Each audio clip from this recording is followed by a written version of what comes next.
Today I'm delighted to speak to Mark Mortensen, a former colleague at McGill who's now at INSEAD.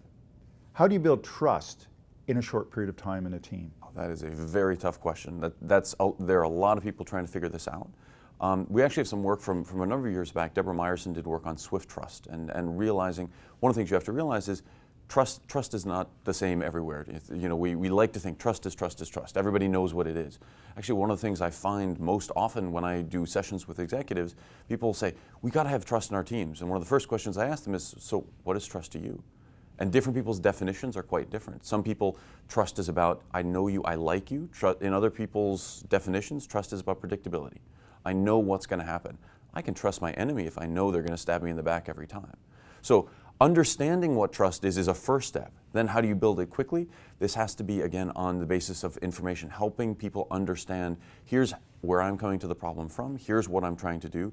The more I understand your point of view and the more I understand your perspective, the more predictable you get. And that is a very important piece of that trust building within any team environment, to be able to predict, so I know when I ask you for something, you're going to behave a certain way.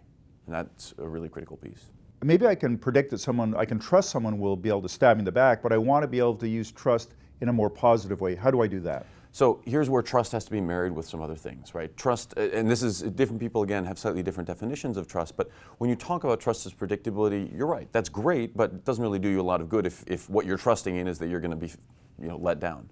So part of what we also need, this is where that shared purpose that we were talking about earlier is really, really important. That shared sense of purpose, shared sense of understanding, when you marry that with trust, then you know I can rely on the behavior and I know that the behavior is going to be working towards the goal that I'm trying to achieve.